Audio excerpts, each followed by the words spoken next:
Our government, unlike the previous one, is extremely serious about agricultural development. And I'm happy that we're given the opportunity to make a few statements in that regard.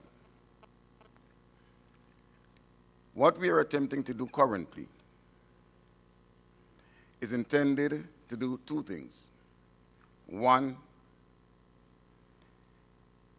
provide a positive response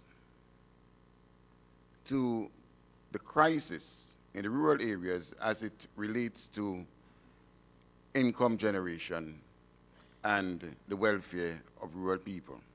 And hence the reason in the Prime Minister's address, he spoke very much about farm roads projects, he spoke about farm labor projects, and to some extent, the devotion program is going to impact on those rural areas.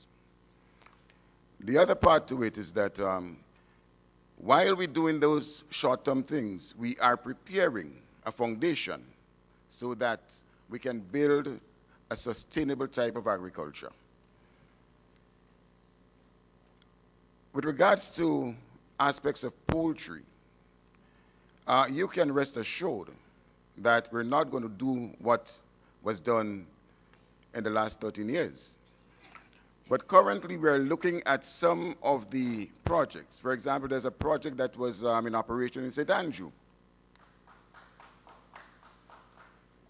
And we are looking at the possibility of how and in what ways we can make some investments, not ourselves, but encourage private individuals and companies to do so that we can build a reasonably good and sustainable model that would impact positively on providing poultry meat for our population. I also want to emphasize that we have to take a new look at agriculture. We have to take a new approach.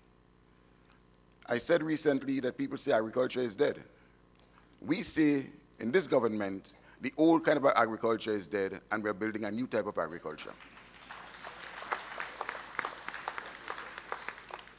An agriculture where people like Mr. Dennis Noel would be very much emulated by other persons so that we get a good mass of agro-processors that would make sense to us in our kind of a development.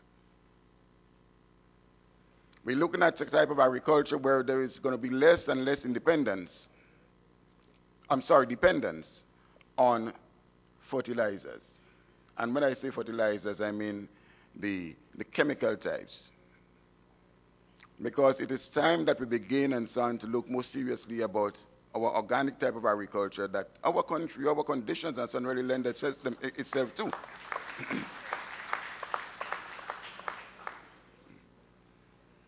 And we have to do it in a very disciplined and organized manner. That's my short message to you.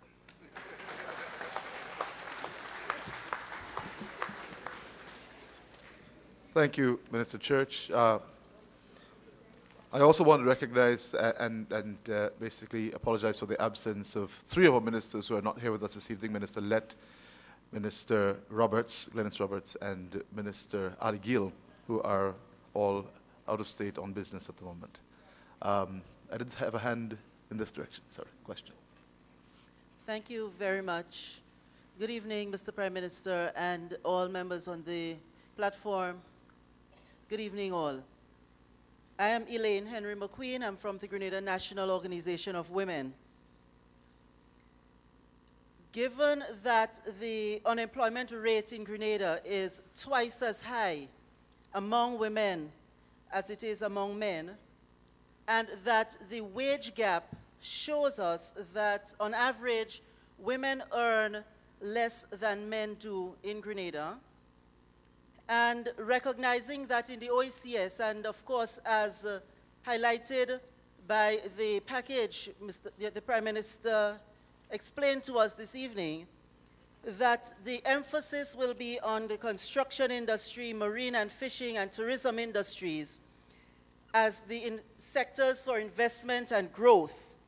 And while the package did not specifically say that it's a package for men and that it is for men to benefit, we have to recognize that a gender-blind program is not necessarily going to solve the issues as they face men and women differently. And that women, we know, are not readily found in the construction industry, and neither are they found in several of the industries that were spoken about. My two questions are, what would the government do and encourage us as a people to do to ensure equitable access by women to the opportunities and benefits to be created in the investment in those sectors, like the construction workers and the farms owned by women and so on? And the second question is, how will the women who are caregivers of the elderly and caregivers of children in their own homes, that's caregivers not working for pay, but in the normal course of caregiving work that women do, how would we then benefit when, from those access to jobs and so that should be created by those packages? Would there be, for example, an increase in the hours of daycare centers and child care centers or elder care centers so that there would be an alternative place that the caregivers can leave their children while they then access economic employment elsewhere? So these are the two key questions for us this evening to consider and to hear. I would like to hear a response on. And I also want to state that I'm very pleased to hear the Attorney General's statement that the family court will be coming to us soon. Senator Glendewell.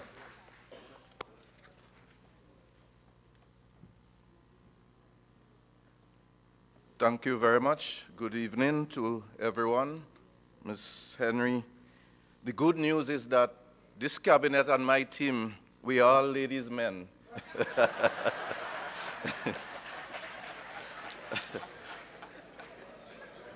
We are very much committed, the government of Grenada, to gender mainstreaming and equity in our economic and social development.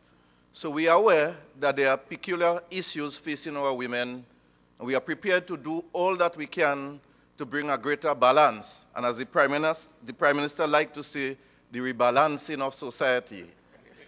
As it relates to the stimulus package that we mentioned, we have made a commitment that as it relates to the farm labor, we will ensure that it is 60-40. So there is a guaranteed percentage of women in every team of workers.